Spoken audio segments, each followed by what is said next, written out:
Hi, thanks for joining me. My name is Will Lowen. I'm the pastor here at Trinity Mennonite Church, and today is Easter 2020. And since we're not meeting in this space, I thought I would record this video to share with you an Easter Sunday sermon. It's a sermon I've preached before, and it's a sermon that I've borrowed from other people.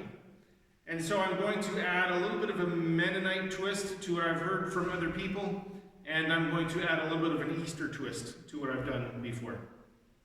What I'm going to do is tell the gospel, and I'm going to use these chairs as a way of demonstrating it. And like I said, I haven't come up with this. I'm borrowing it from other people, which I'll put in the description. But I think this helps us understand a little bit about who God is and what's happening on Easter weekend. So I'll tell the gospel story, I'll tell it a few different ways, and then I will explain some of the inadequacies and inconsistencies of some of these stories that we tell. Now I'll start with a version of the gospel that most of us are familiar with. We've heard it often, many of us have preached it often, and I'm going to from there build onto it some of the issues that I think we have found in that telling. So the gospel, as we often tell it, goes a little bit like this. In the beginning, God created the heavens and the earth, and he created man and woman and gave them a home so that they could live in harmony together. And God created a few rules for the woman and the man. And what happened was that the humans broke the rules.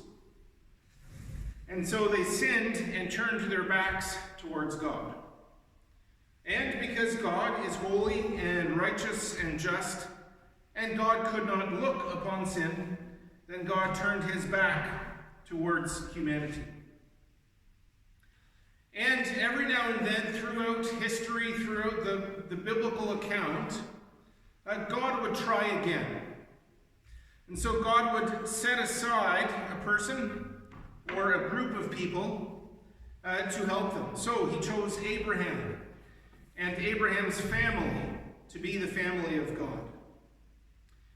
Well, Abraham, Isaac, and Jacob, the patriarchs of the Jewish faith, they all sinned, and they turned their backs towards God.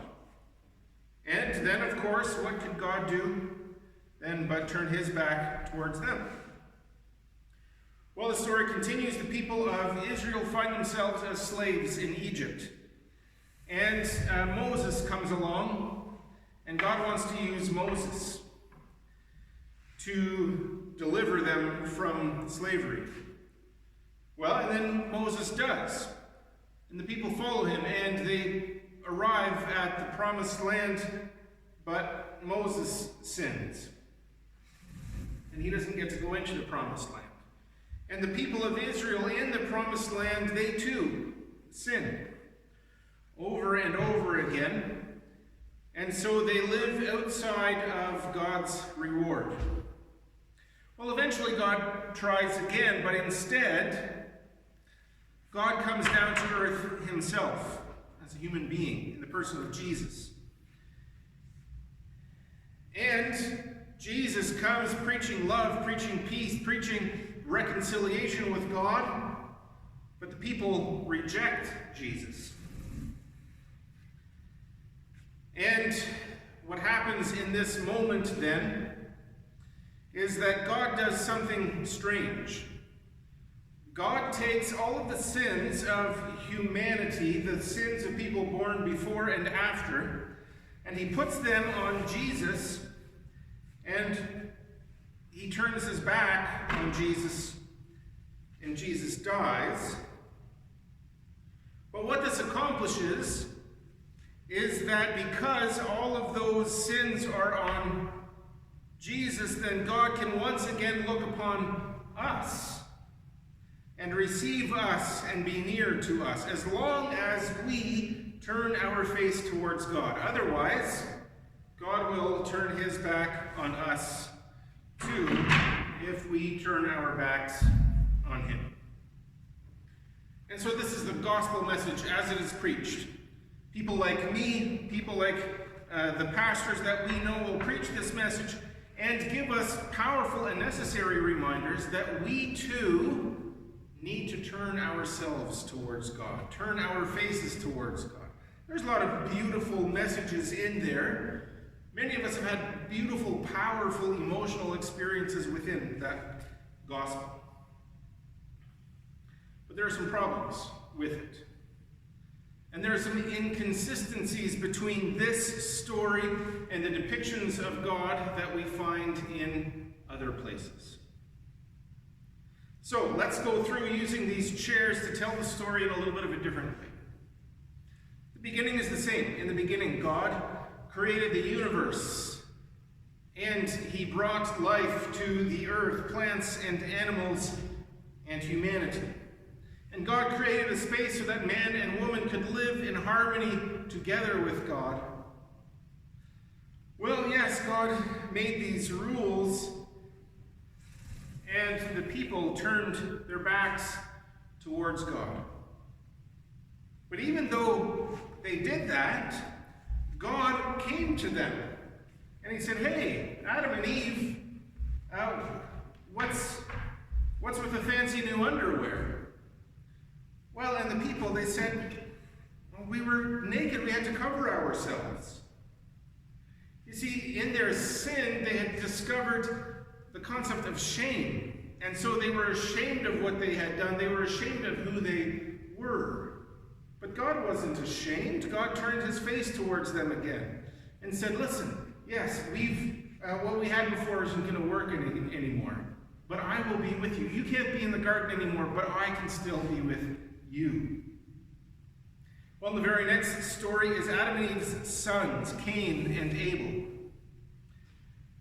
And Cain was having problems with his brother Abel, and he was angry with him, and so he was contemplating the unthinkable. He was contemplating killing his brother. But even in that moment, God comes to him and says, "Cain, what are you thinking about? You have to be careful. Evil is knocking at the door. It's going to take you over." And Cain said, "Yeah, it's all right. I've got things under control." But he didn't.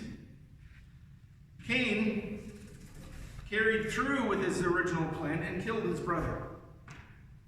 But even then, God came to him.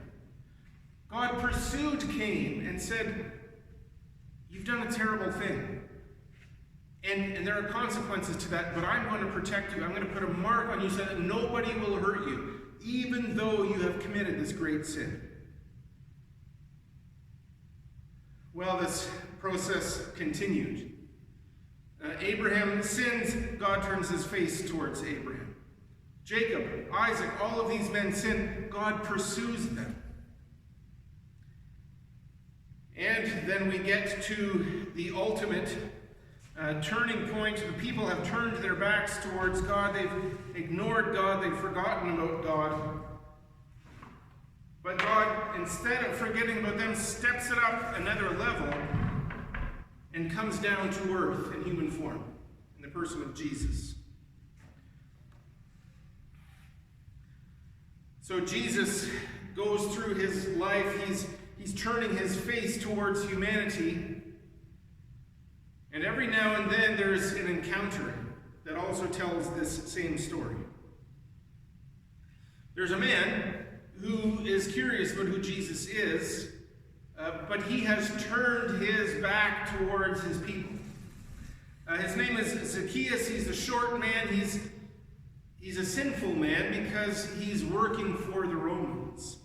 He's collecting taxes for the Romans. People don't like paying taxes. They don't like paying taxes to enemy powers. And they don't like tax collectors that skim a little bit off of the top, which is what all tax collectors did. But Jesus saw Zacchaeus, and he pointed him out and said, "Zacchaeus, I'm coming to your house today. I'm going to eat at your house." And in this encounter, Zacchaeus filled with God's love, decides he's going to repay people. If he's ripped people off, he's going to pay them back 4 times. And of all of his possessions, he's going to give half of them to the poor. And Jesus says, today, salvation has come to this house.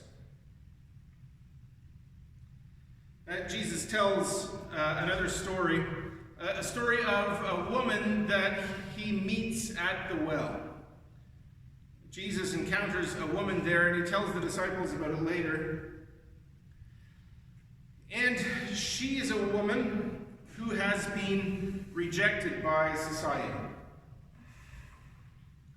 That she has been married but then divorced, and then married again and divorced again, and the pattern has repeated.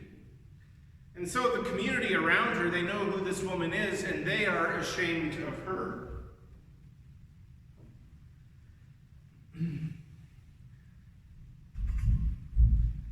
Another inadequacy about the earlier version of the gospel story is that when we believe that God turns his back on sinful humanity, then we think that we are getting close to God by turning our back on a sinful humanity. And so here in this story, the woman at the well, she was abandoned by the community. She was abandoned by social, religious, political systems. All of them thought they were turning their face towards God by turning their back toward the sinful woman. But what does Jesus do? He turns his face towards her, and he says, I know what you need. You are thirsty for water, living water. I have that water. I want to share it with you. And by turning his face towards her, he pointed out the inadequacies of the systems that had turned their backs towards her.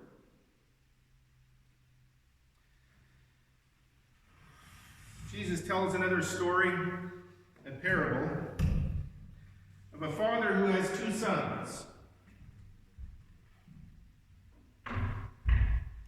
And he has an elder son and a younger son, and the younger son says, Father, divide your inheritance between us and give me my share. He's saying, Father, I wish you were dead, because when you die, I get half of your stuff. I want your stuff now. So the younger son took his money, took his wealth, went and lived an extravagant, reckless lifestyle in another land. And eventually, his money ran out, his friends ran out, his food ran out when there was a famine in the land. And he decided that he was going to turn his face back towards his father. Except, here's the way that it plays out. While he was in the faraway land, he decided he was going to go back to his father and apologize and admit his sin and his failures. But what happens is while he's still a long way off, his father saw him and ran out to meet him. His father saw him while he was still a way off because his father had never stopped looking for him. His father had never taken his eyes off of his son. His father had never turned his back toward his son. And so, because he was watching, he saw his son coming, he ran to him, recklessly ran to his son to show him his love. And the son gave his speech that he was prepared to give, Father, forgive me, for I have sinned against you and against God. And the father didn't even need to hear it. He said, what's lost has been found. My son has returned to me. And he threw a party. He killed the fatted calf. He threw a celebration because what was lost had been returned. Well, the older son was a long ways off. And the older son wasn't happy about what the younger son had done.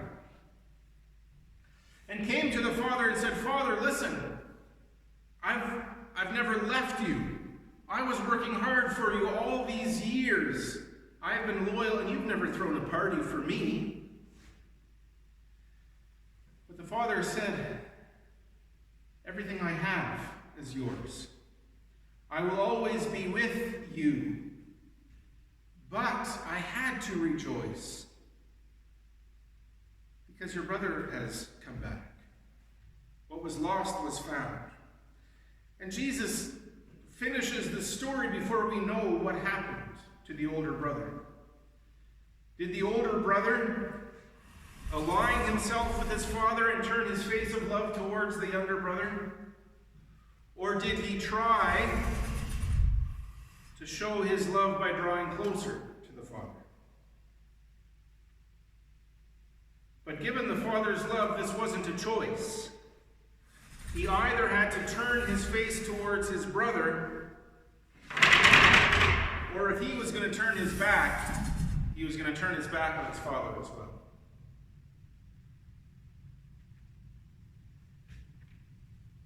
This is where we find ourselves. If the picture of God that we have forces us to turn our backs towards the people that God loves, we are turning our backs towards God.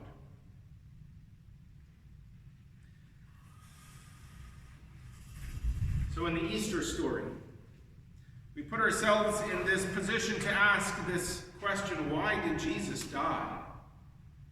Why did he have to die? Well, and part of this tells the story. Jesus was willing to come to earth even if it meant that he would suffer.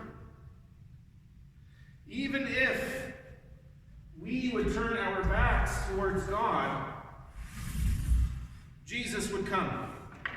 Even if it meant his own suffering, his own crucifixion, and his own death, he would come to us. There is no barrier so great that it can keep us away from God's love. Not even death. Death couldn't keep Jesus away from us. And so, when Jesus died, the story goes that Jesus descended into hell and won the victory over hell and death for us. And then came back because even the grave wasn't a barrier great enough to keep God from loving his people. Jesus came to earth because his love for us. Jesus came to turn his face towards us. And even when we turn our backs towards God, even when we turn our backs towards each other, God's love is still there for us. So this Easter, from now going forward, we cannot allow ourselves to turn our backs towards God and towards God's message of love. When we turn our backs towards other, we are turning our backs towards the Father's love. So we rejoice in Jesus' resurrection.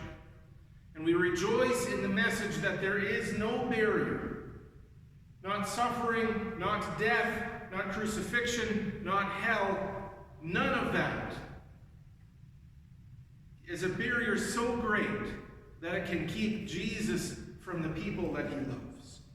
God loves us so much that he was willing to die to communicate this message of love for us.